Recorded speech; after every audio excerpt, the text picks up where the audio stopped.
Hello, and welcome to our presentation of the Republic of Texas. In this presentation, you're going to find numerous resources that you'll be able to use in learning about the Republic of Texas. At the end of each slide, I'm going to say pause for copy, and you can take that moment to go ahead and copy down the items in red that are underlined to your guided notes. In this presentation, I'm offering you a link to the vocabulary words if you need them, a video for the Republic of Texas, something that encapsulates everything that happens, and additional reading resources. Some of these resources might be done as actual classwork, but they will be available here in case you need them. Slide 1, the Republic of Texas, 1836 to 1845. The Republic of Texas began with the signing of the Treaty of Velasco after the Battle of San Jacinto. It had two parts to it, one public part and one secret. The public part of the treaty made President Santa Anna agree to never fight troops against Texas again and to withdraw all troops back to Mexico. The secret part of the Treaty of Velasco made Santa Anna promise to get Mexico to recognize Texas independence and set the southern border as the Rio Grande. Pause to copy. The new Republic of Texas faced many problems. After the Revolution, Texas had no money left and was in debt from the Revolution. Mexico would not acknowledge its independence, Texas independence, and disputed its territory. Native Americans were also upset by the new settlers coming in and taking their land. Pause for copy. Sam Houston is elected the first president of Texas. During Sam Houston's first presidency, he focuses on restricting government spending and establishing good foreign relations. Restricting means to reduce. Sam Houston focused on reducing government spending. He moved the capital of Texas to the new city of Houston. Most Texans hated that location, though, because it was very hot and very muggy. Imagine Houston during the summer with no AC. He was also a very cautious president and wanted to prevent war with Mexico and Native Americans, and he believed the best thing for Texas would be the annexation into the United States. Annexation means to join. Many people in Texas wanted Texas to join America. They wanted Texas to be annexed and become a state. It would solve many of their problems. Pause to copy. Texas fails to become a state. As I said, most Texans wanted Texas to become part of the United States, including President Sam Houston. To your right, you'll see a map of what America looked like in the 1820s during the Missouri Compromise. Northerners in the U.S. did not want to see the expansion of slavery into the new U.S. territory, and the Missouri Compromise of 1820 had limited the amount of future slaves and states, and Texas wouldn't disrupt the balance. Here's a small video here. On a side note, Stephen F. Austin serves in the new government for 3 months before he dies of pneumonia in 1836. He was 43 years old. President Houston proclaimed a 30 days of mourning after his loss. Our second president of Texas was a gentleman by the name of Mirabeau Lamar. Please say with me, Mirabeau Lamar. One more time, please say with me, Mirabeau Lamar. Lamar wanted Texas to stay an independent country and expand their territory. He used the Texas Army to push the Comanches for their land. And unlike Houston, Lamar wanted to either force or kill all Native Americans out of Texas. He built a navy to fight against Mexico. He believed in government spending. He set aside public land for public education. He's known as the father of public education in Texas. And he moves the capital of Texas from Houston to Austin, where it is still today. And due to Lamar's spending, Texas falls deeper in debt.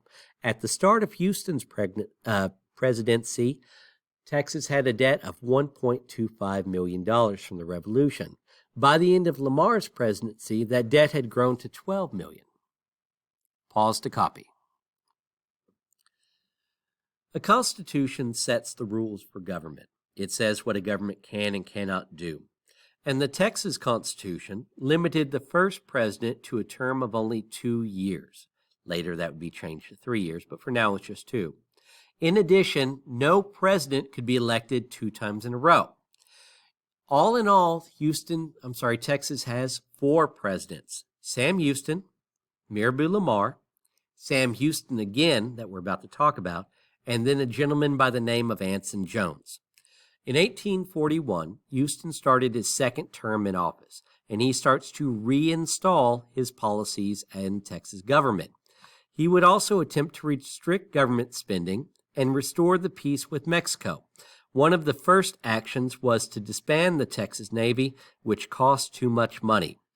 Attached is a small video about the Texas Navy. They end up not going back at Sam Houston's request and actually become pirates. One easy trick to remember the Texas presidents is Houston, Lamar, Houston, Jones. Houston, Lamar, Houston, Jones. Pause to copy.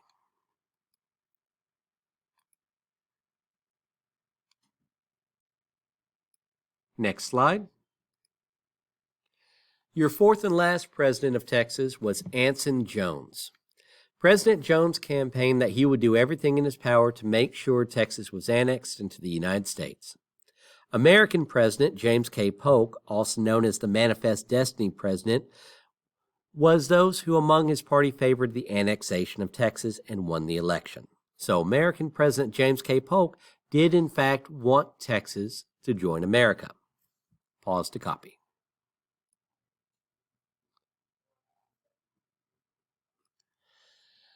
The Council House Fight, March of 1840. President Mirabeau Lamar wanted all Comanches out of southwest Texas. He felt that Native Americans should be forced out of Texas, even using violence if necessary. In this situation, the Comanches had agreed to meet in San Antonio with the Texan leaders in order to discuss peace. The Texans refused to let the Comanche leaders leave without having all the Texas captives released from all the Comanche bands. And when the Comanche leaders tried to leave, they were attacked. 7 Texans were killed, and many Comanche leaders were killed. The Comanches were outnumbered and unarmed, and this became known as the Council House Fight. The Texans fought back, killing more than 100 Comanches later at a battle between the two, known as the Battle of Plum Creek. Pause for copy. Now, before you switch slides, if you'd like to hear the story, Comanches and the Texans had a habit of collecting hostages from each other. The Texans would take Comanche hostages, and the Comanches would take Texan hostages. So the purpose of this meeting was an exchange. They agreed to peace. They agreed to a peaceful meeting, which meant that no one should have been armed, but the Texans were armed. The Comanches were not. And they meet up in this big house in San Antonio, the Council House of San Antonio. Well, the Comanches, unfortunately, bring some of the hostages with them. And when the Texans see the state of the hostages, particularly Matilda Lockhart, who has been brutally, tortured, for lack of a better word, the Texans freak out and they take control. They kidnap. They refuse to allow the Comanche leaders to leave until all of their hostages have been returned. Well, this makes the Comanches mad because that was not the agreement in the meeting. It was supposed to be peaceful for discussion. In the pursuing fight that breaks out, 7 Texans are killed, which is no small feat considering that the Comanches were not armed. Okay? As word gets out that the Council House Fight, or about what happened with the Council House Fight, the Texans start to kill all their hostages, and the Comanches start to kill all of theirs. This is a very good example of the horrible relationship between the Native Americans and most of the Texans during the time. Not all, but most. Sam Houston is a notable exception. Sam Houston is one of the few people that really got along with the Native Americans and tried to make things work. Next slide. My apologies for the format change. I had to switch it up a little bit because the slides were getting cut off. The Santa Fe Expedition of 1841. Lamar wanted Texas to stay an independent country and expand Texas territory.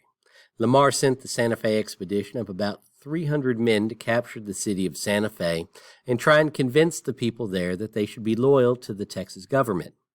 After the Texans' arduous journey, they were in no state to fight a force that outnumbered them so heavily, so they surrendered. Arduous means difficult. By only one vote, the council decided to spare the Texans, and the latter were forced to march 2,000 miles from Santa Fe to New Mexico, where they were held in prison for about a year. Pause for copy. Santa Anna returns to Mexico. After being held prisoner after the Battle of San Jacinto, and then being in exile in the United States, where he got to meet Congress and the U.S. president, he finally is allowed to return to Mexico, where he served in exile. But in 1838, the French invade Mexico in the so-called Pastry War. That was a fight over Mexican war debt that they hadn't paid back to France. Santa Anna was asked to lead the army again. And in response to the Santa Fe expedition, in early March of 1842, Santa Anna orders his army to cross the Rio Grande and occupy San Antonio. After a few days, however, they returned back to Mexico. These sort of invasions happened quite a bit during the Republic of Texas, and it aggravated the Texians to no end. Pause for copy. The Archive War, December 1842. Houston's elected president again in 1841, and the last thing that he wants to do is serve in Lamar's capital.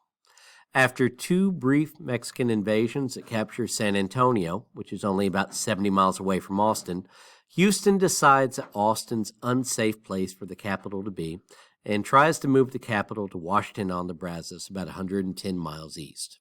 Houston orders that the removal of the Texas archives are public records such as land deeds, laws, bills, constitutions, records like that, from Austin.